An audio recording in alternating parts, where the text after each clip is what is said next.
പോലീസിന് ഫോൺ ചെയ്യാനായിട്ട് ഡോറിൻ്റെ സൈഡിലേക്ക് മാറിയെന്ന് ആ സമയത്ത് അവരെന്നെ പിടിച്ച് തള്ളി.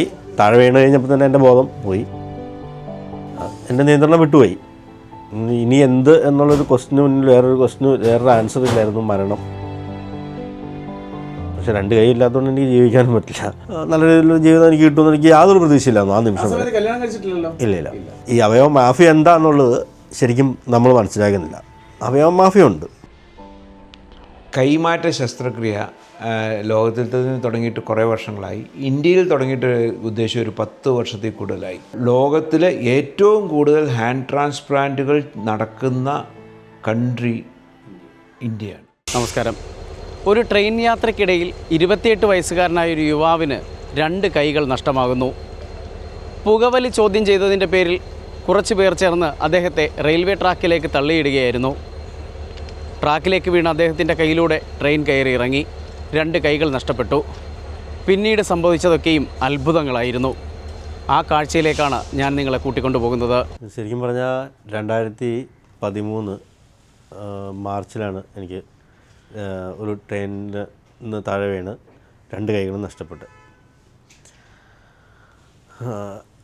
അത് ആ സമയത്ത് ഞാൻ കൊല്ലൂർ മൂകാംബിക ദർശനം നടത്താൻ വേണ്ടി പോകുന്ന സമയത്താണ് ഇങ്ങനൊരു അപകടം എനിക്കുണ്ടാകുകയും ആ അപകടത്തിൽ എൻ്റെ 2 കൈകൾ നഷ്ടപ്പെടുക മാത്രമല്ല, കാലിൻ്റെ മുട്ട്, ശരീരത്തിൽ മുറിവില്ലാത്ത സ്ഥലങ്ങൾ കണ്ടുപിടിക്കുകയായിരിക്കും ഏറ്റവും എളുപ്പം. ആ ഒരു അവസ്ഥയിലായിരുന്നു ആ സമയത്ത്. ട്രെയിനിൽ നിന്ന് വീഴുകയായിരുന്നു. എന്താ സംഭവിച്ചത്? അത് ശരിക്കും പറഞ്ഞാൽ ഞാൻ 2-3 പേര് സിഗരറ്റ് വലിച്ചുകൊണ്ടിരുന്നപ്പം ട്രെയിനിനുള്ളിൽ സിഗരറ്റ് വലിക്കാൻ പറ്റില്ല എന്ന് പറഞ്ഞവരുമായിട്ട് വാക്കുതർക്കമാകും. ആ വാക്കുതർക്കത്തിനൊടുവിൽ ഞാൻ പോലീസിന് ഫോൺ ചെയ്യാനായിട്ട് തുടങ്ങുകയായിരുന്നു. അപ്പോൾ പോലീസിന് ഫോൺ ചെയ്യാൻ ഇവരുടെ നടുക്ക് നിന്നുകൊണ്ട് ഫോൺ ചെയ്യാൻ ഉള്ളൊരു ബുദ്ധിമുട്ടുള്ളതുകൊണ്ട് കുറച്ച് സൈഡിലേക്ക് മാറി, ഡോറിൻ്റെ സൈഡിലേക്ക് മാറിയെന്ന് ഫോൺ ഡയൽ ചെയ്യുന്ന സമയത്ത് അവർ പിടിച്ച്, അവർക്ക് എന്തോ പന്തികേട് തോന്നി. ആ സമയത്ത് അവരെന്നെ പിടിച്ച് തള്ളിയിട്ട് ഞാൻ പിടിച്ച് കയറാനൊക്കെ നോക്കി. പിടിച്ച് കയറാൻ മീൻസ് നമ്മൾ ആ പിടിച്ച് കയറുന്ന കമ്പിയിലൊക്കെ പിടിച്ച് കയറാനൊക്കെ നോക്കി. പക്ഷേ നിർഭാഗ്യവശാൽ കൈ സ്ലിപ്പായി താഴത്തോട്ട് പോയി. പിന്നെ വണ്ടി ഓടിക്കൊണ്ടിരിക്കുകയാണ്. വണ്ടി ഓട്ടത്തിലായിരുന്നു. അപ്പോൾ അത് ഒന്ന് താഴെ വീണു. അന്നേരം നമുക്ക് ബോധമൊന്നുമില്ലായിരുന്നു. പിന്നെയുള്ള കാര്യങ്ങളൊക്കെ അത്യാവശ്യം ആളുകളൊക്കെ പറഞ്ഞു കേട്ടൊക്കെ എനിക്ക് ഓർമ്മയുള്ളൂ. കാരണം എന്ന് വെച്ച് കഴിഞ്ഞാൽ താഴെ വീണ് കഴിഞ്ഞപ്പോൾ തന്നെ എൻ്റെ ബോധം പോയി. പിന്നെ ഏതോ മീൻ കച്ചവടക്കാരൊക്കെ കണ്ടതെന്ന് പറയുന്നു. അത് കഴിഞ്ഞിട്ട് പോലീസ് വന്നാണ് ഏതെങ്കിലും അവിടെ നിന്ന് തന്നെ എടുത്ത് ഹോസ്പിറ്റലിലേക്ക് കൊണ്ടുപോയി. ഈ 2 കൈകളും നഷ്ടപ്പെട്ടു പോയി എപ്പോഴാണ് തിരിച്ചത്? ഹോസ്പിറ്റലിൽ 3-4 ദിവസം കഴിഞ്ഞപ്പം, ആദ്യത്തെ ഇതെല്ലാം കഴിഞ്ഞിട്ട് ഒരു ദിവസം ഈ ഡോക്ടർ വന്ന് ഡ്രസ്സിങ് ചെയ്യണം. അപ്പോൾ അതുവരെ നമുക്ക് അങ്ങനെ ഒരു ഫീലില്ല. കൈ 2 മൂടി കെട്ടി വെച്ചേക്കുന്നു എന്നുള്ളതല്ലാതെ കൈ മുറിച്ച് മാറ്റിയതിലൊന്നും നമുക്കറിയില്ല. അപ്പം ഞാൻ കൂട്ടുകാരുടെ ചോദിക്കുകയാണെങ്കിൽ കൈക്ക് എന്നാ പറ്റിയേക്കുന്നത്, നിങ്ങൾ കണ്ടില്ലേ എന്നാ പ്രശ്നം, ഇങ്ങനെ ഇത്രയും കെട്ടി വെച്ചിട്ടുണ്ടല്ലോ. അപ്പോൾ എല്ലാവരും സാധാരണ ഒന്നും മിണ്ടാതെ അങ്ങ് പോകാറേ ഉള്ളൂ. അപ്പോൾ ഞാൻ ഇത്രയും വലിയൊരു സംഭവം, ഇത്രയും വലിയൊരു അപകടമാണ് എനിക്ക് പറ്റിയേക്കുന്നതെന്ന് എനിക്ക് അറിയില്ലായിരുന്നു. 3-ാമത്തെ ദിവസം ഒന്ന് ഈ ഡ്രസ്സിങ് തുറന്ന് അവർ ഡ്രസ്സ് ചെയ്യാൻ നേരത്താണ് ശരിക്കും ഞാൻ ഇത് കാണുകയും അതിന് എന്താ പറയുക, ആ സമയത്ത് സംഭവിച്ചത് എൻ്റെ നിയന്ത്രണം വിട്ടുപോയി. ഇനി എന്ത് എന്നുള്ളൊരു ക്വസ്റ്റിന് മുന്നിൽ വേറൊരു ആൻസർ ഇല്ലായിരുന്നു, മരണം. അല്ലാതെ വേറെ മാർഗ്ഗമില്ല. കാരണം 2 കൈയില്ലാത്ത ആൾക്ക് എന്നെ സംബന്ധിച്ച് ജീവിക്കാൻ വളരെ ബുദ്ധിമുട്ടാണ്. അപ്പം പിന്നെ വേറെ മാർഗം, അതിന് പിന്നെ മുന്നോട്ട് എന്ത് എന്നുള്ള ചോദ്യത്തിന് ഒരു ഉത്തരം ആയിട്ട് എൻ്റെ മുന്നിലുണ്ടായിരുന്നു ശരിക്കും ഒരു മരണം എന്നുള്ളൊരു തീരുമാനമായിരുന്നു. പിന്നീട് ആ തീരുമാനം മാറ്റിമറിക്കാൻ കാരണം എൻ്റെ സഹോദരങ്ങളും അതുപോലെ എന്നെ സപ്പോർട്ട് ചെയ്യുന്ന നല്ലതായ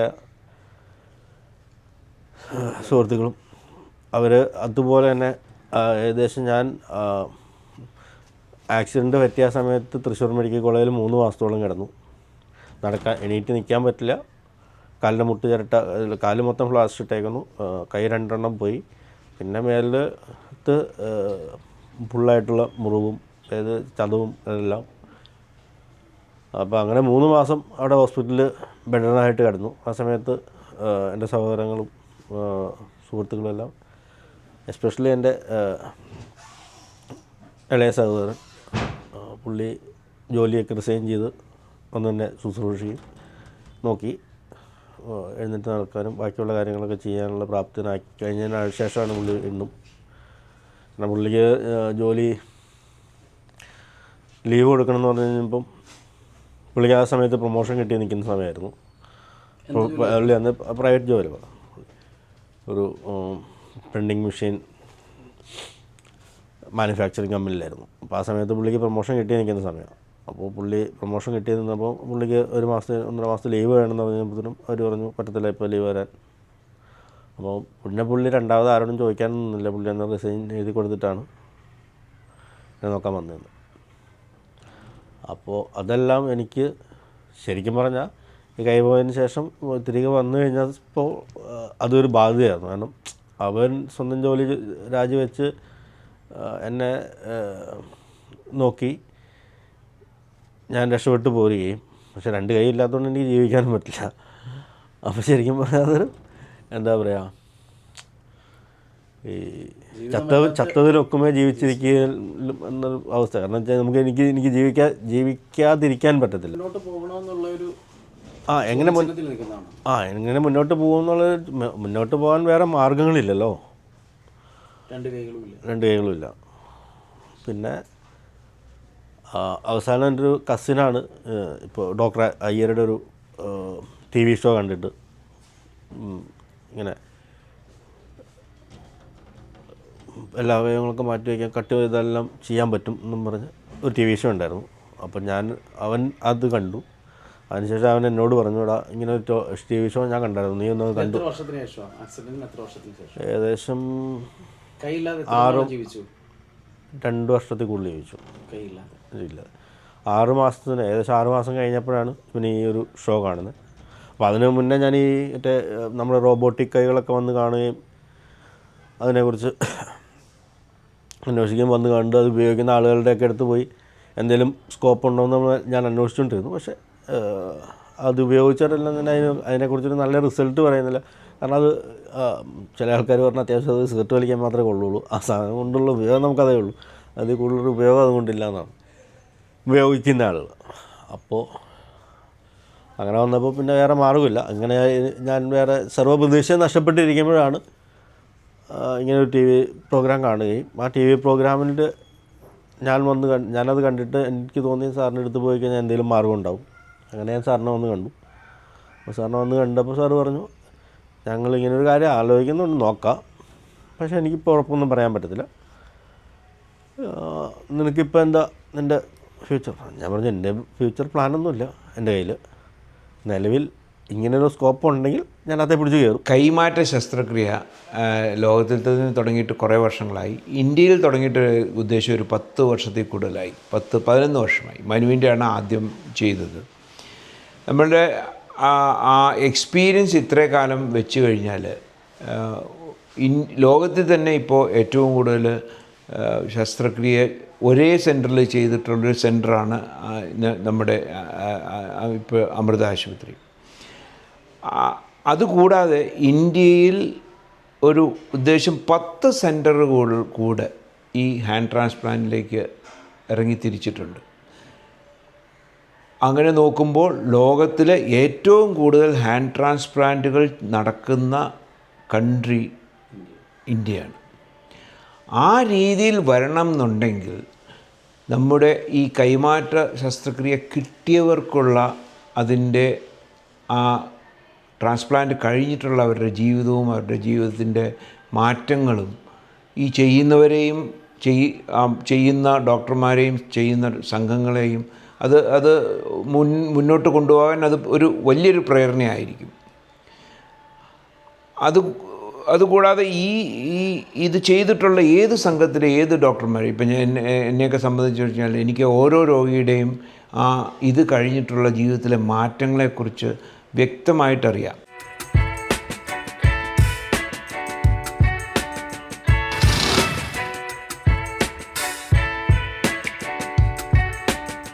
എപ്പോഴാണ് ഇത്തരത്തിലത് മാറ്റി വെക്കാമെന്നുള്ളൊരു ഉറപ്പിലേക്ക് എത്തിയത്?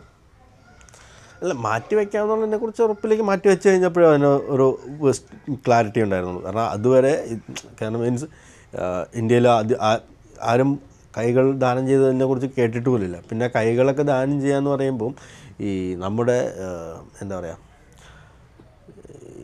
സാമൂഹികമായി നിലനിൽക്കുന്ന കുറേ അന്ധവിശ്വാസങ്ങളും മറ്റുമുണ്ട്. അപ്പോൾ അതിനെല്ലാം ഈ കൈകൾ ദാനം ചെയ്യാന്ന് വെച്ചാൽ മരണപ്പെട്ട ഒരാളുടെ കയ്യിൽ എടുക്കാൻ പറ്റും. മരണപ്പെട്ട ഒരാളുടെ കൈകളാണേലും അതെ, മരണപ്പെട്ട അയാളുടെ കൈകളാണ് എടുക്കുന്നത്. പക്ഷെ മരണപ്പെടുമ്പോഴും ആളുകൾ ഇപ്പോൾ നമ്മൾ 1000 പേര് ഓർഗൻ ഡൊണേറ്റ് ചെയ്യുമ്പം, അല്ല 1000 പേര് ബ്രെയിൻ ഡെഡ് ആയി ഇവിടെ മരിക്കുമ്പം അതിൽ 10 പേരുടെ പോലും ഓർഗൻ കൊടുക്കുന്നില്ല. എന്നാൽ 1000 പേര് ഇവിടെ മരിക്കുമ്പം അവയവങ്ങൾ കിട്ടാതെ മരിക്കുന്നവരുടെ എണ്ണം 10,000. അതാണ് ആ റേഷ്യോ. അതായത് 1000 പേര് നമുക്കിടെ ഇവിടെ നമ്മൾ കേരളത്തിൽ ബ്രെയിൻ ഡെഡ് ആയി മരിക്കുന്നുണ്ട്. ആ സമയത്ത് അവയവങ്ങൾ കിട്ടാതെ മരിക്കുന്നവരുടെ എണ്ണം 10,000-ഉം അവയവങ്ങൾ ദാനം ചെയ്യുന്നവരുടെ എണ്ണം 10-ഉമാണ്. അതിന് പല കാര്യങ്ങളുമുണ്ട്, പല കാരണങ്ങളുമുണ്ട്. അപ്പോൾ അത് പറയുമ്പം ഒരു കാര്യം നമുക്ക് ഒരിക്കലും പറയാതിരിക്കാൻ പറ്റില്ല. അവയവ മാഫിയ എന്ന് പറയുന്ന സാധനമുണ്ട്. അതെവിടെയാണ് ശരിക്കും ഈ അവയവ മാഫിയ എന്താണെന്നുള്ളത് ശരിക്കും നമ്മൾ മനസ്സിലാക്കുന്നില്ല. അവയവ മാഫിയ ഉണ്ട്. മരണാനന്തര അവയവദാനം നടന്ന് കഴിയുമ്പോൾ ആർക്കാണ് ബേസിക്കലി നഷ്ടം ഉണ്ടാകുന്നത്? ഇത് വിറ്റുകൊണ്ടിരിക്കുന്ന ടീമുകൾക്ക് പ്രശ്നം വരും. അതായത് അവയവങ്ങൾ ഇപ്പോൾ പാവപ്പെട്ടവനെ സംബന്ധിച്ച് പൈസ കൊടുത്ത് വാങ്ങാൻ പറ്റില്ലെങ്കിലും പൈസ ഉള്ളവനെ സംബന്ധിച്ച് വാങ്ങാതിരിക്കാൻ പറ്റില്ല. ഒരു ദിവസമാണെങ്കിൽ ഒരു ദിവസം ഈ ലോകത്ത് ജീവിക്കാൻ വേണ്ടിയിട്ട് അവൻ എത്ര രൂപ ആണെങ്കിലും മുടക്കാൻ തയ്യാറാണ്. അപ്പോൾ ഈ മരണാനന്തര അവയവദാനത്തിലൂടെ ഒരു വ്യക്തിക്കും 1 രൂപ പോലും മുടക്കാതെയും അവയവങ്ങൾ കിട്ടുന്ന കറക്റ്റായിട്ട് ഫ്രീ ഓഫ് കോസ്റ്റില്ല, 0 കോസ്റ്റില്ല. നേരെ മറിച്ച് മാഫിയ നിലനിൽക്കുമ്പോൾ അവർക്ക് അതിൻ്റെ ഫണ്ട് കിട്ടും. ഒരു ബ്രെയിൻ ഡെഡിലൂടെ എന്താ പറയുക, അവയവങ്ങൾ ദാനം ചെയ്യുമ്പം എത്ര പേർക്ക് അതിൻ്റെ 7 പേഷ്യൻ്റ്, ഈ 7 പേർക്ക് അടുത്ത് അവയവങ്ങൾ കിട്ടും. ഇതിൽ ഒരു 1 അല്ലെങ്കിൽ 2 പേഷ്യൻ്റ് പോയാൽ മതി മറ്റവരുടെ, അവർക്ക് കോടിക്കണക്കിന് രൂപ നഷ്ടം ഒരാളുടെ. അത് 2015 ഇന്നത്തെ കണക്ക് പ്രകാരം കേരളത്തിലെ മൊത്തം അവയവദാനം 115 ഉണ്ടായിരുന്നു. ഈ 2025 അല്ലെങ്കിൽ 24 കണക്കെടുത്ത് 10 താഴെയാണ്. ആ ഗ്രാഫ് വെച്ച് അന്ന് പോയായിരുന്നെങ്കിൽ ഇന്ന് കേരളത്തിലെ പകുതിയോളം ആളുകൾക്ക് നമുക്ക് പകുതിയോളം ആളുകളെ രക്ഷിക്കാൻ പറ്റുള്ളൂ. ഈ പൈസ ഇല്ലാതെ ഈ പൈസ കൊടുത്ത് മേടിച്ച് വെക്കുന്ന അങ്ങനെ ചെയ്തു വയ്ക്കാം. പൈസ ഇല്ലാത്തവരെന്ത് ചെയ്യും? ഈ ഇതിലെ മാർഗമുള്ളൂ അവനാണ്. അപ്പോൾ അവൻ എങ്ങനെയും പൈസ ഇല്ലാത്ത കാരണം കൊണ്ട് മറിച്ചു പോട്ടെ. ഇപ്പോൾ എന്നെ സംബന്ധിച്ച് ഞാൻ ജീവിതത്തിലേക്ക് തിരിച്ചു വന്ന് എന്നെപ്പോലെ ഒത്തിരി ആയിരക്കണക്കിന് ജനങ്ങൾ നോക്കിയിരിപ്പുണ്ട്. ഈ കൈ ഏത് വർഷമാണ് സർജറി ചെയ്യുന്നത്? 2015. എത്ര സമയം നീണ്ടു നിന്നു ഈ ഒരു സർജറി? ഏകദേശം 15 മണിക്കൂറിനടുത്ത്. ഏത് ഡോക്ടറാണ് ചെയ്തത്? Doctor Subramanya, Amrita hospital. അമൃത വെച്ച് തന്നെ ആയിരുന്നു? അതെ അതെ. ആ സമയത്ത് ആദ്യത്തെ സർജറി ആയിരുന്നു അല്ലേ? പൂർണ്ണമായ ഒരു കോൺഫിഡൻസ് ഉണ്ടായിരുന്നു ഈ സർജറി ചെയ്യുമ്പോൾ ഇത് സക്സസ് ആകും എന്നുള്ളത്? സക്സസ് ആകുമോ ഇല്ലയെന്നുള്ള സക്സസ് ആകും എന്നുള്ള ഒരു കോൺഫിഡൻസ് എനിക്ക് തന്നെയാണല്ലോ ഉണ്ടായിരുന്നു. കാരണം മീൻസ് സർജറി ചെയ്യുന്നതിന് തലേദിവസം ചെയ്യാൻ എന്നെ ഇവിടെ തലേദിവസം വിളിക്കുന്നതിന്, സർജറി ചെയ്യുന്ന ആ മൊമെൻറ്റിലാണ് എന്നെ വിളിക്കേണ്ടത്. ഏകദേശം ഒരു ഞാൻ അച്ഛന് അസുഖം ആയിട്ട് അച്ഛനെ ഹോസ്പിറ്റലിൽ ഡ്രസ്സൊക്കെ കൊടുത്തിട്ട് ഞാൻ തിരിച്ച് പോകുന്ന വഴിക്കാൻ എന്നെ ബസ്സിൽ നിന്ന് വിളിച്ചിറക്കിയാണ് വിളിച്ചത് പറയുന്നത് സർജറിക്ക് വേണ്ടി. ആ നിമിഷം വരെ എനിക്ക് സർജറി ചെയ്യാൻ പറ്റുമെന്നുള്ള ഒരു വിശ്വാസമോ ഇല്ലെങ്കിൽ ഒന്നുമില്ലായിരുന്നു. നല്ല രീതിയിലുള്ള ജീവിതം എനിക്ക് കിട്ടുമെന്ന് എനിക്ക് യാതൊരു പ്രതീക്ഷയില്ലായിരുന്നു ആ നിമിഷം വരെ. കല്യാണം കഴിച്ചിട്ടില്ലല്ലോ? ഇല്ല. എൻ്റെ പിറ്റേ ദിവസം പിറ്റേ ആദ്യത്തെ ദിവസം സർജറി ചെയ്തു, രണ്ടാമത്തെ ദിവസം, മൂന്നാമത്തെ ദിവസമാണ് പിന്നെ എനിക്ക് അല്ലേ ആ സമയത്ത് എനിക്ക് ഫുൾ വിശ്വാസമായി, നമ്മൾ കോൺഫിഡൻസ് ആയി. അതുവരെ യാതൊരു ഡോക്ടർ എത്രത്തോളം സപ്പോർട്ട് ചെയ്തു? അവർ ഫുൾ സപ്പോർട്ടായിരുന്നു. മീൻസ് ആദ്യം സാറ് ഈ സർജറി ചെയ്യണതിന് മുന്നേ ഞാൻ ആദ്യം പറഞ്ഞല്ലോ, ഞാൻ ആദ്യം സാറിനെ കാണാൻ വന്നു. ആ സമയത്ത് സാറ് എന്നോട് ചോദിച്ചു നിനക്ക് എന്നാ നിൻ്റെ ഐഡിയ? അപ്പോൾ ഞാൻ പറഞ്ഞു എനിക്ക് വേറെ ഐഡിയ ഒന്നുമില്ല, ഇപ്പോൾ ഇങ്ങനെ കിട്ടിയാൽ ജീവിക്കാം, അല്ലെങ്കിൽ ഇങ്ങനെ തന്നെ പോട്ടെ, പോകുന്നത്ര എന്തുവാണ് പോട്ടെ എന്നുള്ള രീതിയിൽ പോകും. അപ്പോൾ അന്നേ പറഞ്ഞു സാർ പറഞ്ഞു എന്നാൽ ഞാൻ ട്രൈ ചെയ്യാം. അപ്പോൾ അത് കഴിഞ്ഞിട്ട് അന്ന് തൊട്ട് സാർ ഫുൾ സപ്പോർട്ടായിരുന്നു. സാറ് മാത്രമല്ല, സാറിൻ്റെ ടീമിലുള്ള എല്ലാവരും, ഹോസ്പിറ്റലിൻ്റെ മാനേജ്മെൻറ്റ് എല്ലാവരും നല്ല സപ്പോർട്ടായിരുന്നു ആ സമയത്ത്. എന്ന് മുതലാണ് ഈ കൈ ഇങ്ങനെ ശരിക്കും വർക്ക് ചെയ്ത് തുടങ്ങി? 4ാമത്തെ ദിവസം തൊട്ട് കൈ അനങ്ങി തുടങ്ങി. ഭയങ്കര പ്രതീക്ഷകൾ വീണ്ടും ജീവിതത്തിലേക്ക് പോകുന്നു. ഫസ്റ്റ് ആദ്യത്തെ മാസം തന്നെ ആദ്യം സർജറി കഴിഞ്ഞിട്ടൊരു 1 മാസം കഴിഞ്ഞപ്പോഴത്തേനും തന്നെ സ്പൂണിൽ ഫുഡ് എടുത്ത് കഴിക്കാൻ തുടങ്ങി. ഇപ്പോൾ ഈ കൈ കൊണ്ട് എന്തൊക്കെ കാര്യങ്ങൾ ചെയ്യാം? എല്ലാ കാര്യങ്ങളും ചെയ്യാം. വണ്ടി ഓടിക്കാം, എല്ലാ കാര്യങ്ങളും ചെയ്യാം. ജോലികൾ, വീട്ടു ജോലികൾ, സ്വന്തം കാര്യങ്ങളെല്ലാം, എല്ലാ കാര്യങ്ങളും. കുട്ടികളെ നോട്ടം. ഇപ്പോൾ എത്ര മക്കളായി? 2 കുഞ്ഞുങ്ങൾ. അപ്പം കല്യാണം കഴിച്ചു, 2 കുഞ്ഞുങ്ങളായി, സാധാരണ ജീവിതത്തിലേക്ക് തിരിച്ചു വന്നു. കയ്യിൽ ചെറിയ പാടുകളൊക്കെ ഉണ്ടെന്ന് മാത്രമേ ഉള്ളൂ. ചെറിയ മുറിവിൻ്റേതായ ചെറിയ, പക്ഷേ നോർമലി ഒറ്റ നോട്ടത്തിൽ ഒന്നും ആർക്കും മനസ്സിലാവില്ല. അപ്പോൾ വീണ്ടും സാധാരണ ജീവിതത്തിൽ വന്നു, സന്തോഷകരമായിട്ട് ജീവിക്കുന്നു. ഇത്തരത്തിൽ കൈകൾ നഷ്ടപ്പെട്ടു പോയി ജീവിതം കൊടുക്കാൻ തയ്യാറായി നിൽക്കുന്ന ആയിരക്കണക്കിന് ആളുകളുണ്ട്. അവരോട് എന്താ പറയാനുള്ളത്? അവർക്ക് കൊടുക്കാൻ, അതല്ല ഞാൻ പറഞ്ഞത്, അവർക്ക് കൊടുക്കാൻ പ്രതീക്ഷ എന്നെ പോലെ ഡോക്ടർ അയ്യരെ പോലെയുള്ള ആളുകൾ നമുക്ക് മുന്നിൽ വെച്ചിട്ടുണ്ട്. പക്ഷെ നമ്മുടെ സമൂഹത്തിലെ ചില പുഴുക്കുത്തുകൾ അതിനെ തടയിടാൻ ശ്രമിക്കുന്നു. തടയിടാൻ ശ്രമിക്കില്ല, അവർ തടയിടുന്നു, ശ്രമിക്കുകയല്ല ചെയ്യുന്നത്. കാരണം അവരുടെ സ്വാർത്ഥ ലാഭത്തിന് വേണ്ടിയിട്ട്. അപ്പോൾ അതിൽ എന്താ പറയുകയെന്ന് വെച്ച് കഴിഞ്ഞാൽ, എന്നെപ്പോലെ നഷ്ടപ്പെട്ട് ഇരിക്കുന്നവരോട് എനിക്ക് പറയാൻ ഇത്രേ ഉള്ളൂ, നമുക്ക് ശ്രമിക്കാം നമ്മുടെ സമൂഹത്തിനെ നേരെ രീതിയിൽ നടത്താൻ. ഇപ്പോൾ അതിലൂടെ അമൃത ഹോസ്പിറ്റലിൽ ഈ ട്രാൻസ്പ്ലാന്റുമായി ബന്ധപ്പെട്ട ജോലിയിലും പ്രവർത്തിക്കുന്നുണ്ട്. തീർച്ചയായും ആളുകളെ അത്യാവശ്യം ഇതിൻ്റെ മാനസികമായി തകർന്നു വരുന്നവരോടൊക്കെ സംസാരിക്കുന്നത് ഇപ്പോൾ തെളിവാണ് ശരിക്കും. അത് തന്നെ ഇപ്പോൾ ആക്സിഡൻ്റൊക്കെ പറ്റി വരുന്നവർ, അവർക്കും ഈ പറഞ്ഞ പോലെ വലിയൊരു പ്രതീക്ഷയൊന്നും ഇല്ലാത്ത അവസ്ഥയിലായിരിക്കും പോകുന്നത്. അപ്പോൾ ഞാൻ പോയി അവരോട്ട് ഒന്ന് 1 മണിക്കൂർ സംസാരിച്ച് കഴിയുമ്പോൾ അവർക്കൊരു ആത്മവിശ്വാസം തിരിച്ചവർക്കും, ഞാൻ വന്ന കണ്ടൊരു ഇൻസ്പിറേഷൻ ഉണ്ടല്ലോ, അത് കാണുമ്പോൾ അവർക്കും കുഴപ്പമില്ല, എനിക്കും തിരിച്ചു വരാൻ പറ്റും. ഇപ്പോൾ കഴിഞ്ഞ ദിവസം നമ്മൾ ഇവിടെ ഒരു വെഹിക്കിൾ ഇൻസ്പെക്ടറാണ്, പുള്ളിയുടെ ആക്സിഡൻറ്റ് പറ്റിയിട്ടൊരു കൈ പോയി. അപ്പോൾ പുള്ളിയുടെ പ്രശ്നം, പുള്ളിയുടെ 6 മാസം കഴിയുമ്പോഴത്തേനും പുള്ളിയുടെ ലൈസൻസ് കട്ടാവും. പിന്നെ പുള്ളി ജോലി ചെയ്യാൻ പറ്റത്തില്ല, വല്ല ഓഫീസ് ജോലിക്ക് പോകാൻ പറ്റും.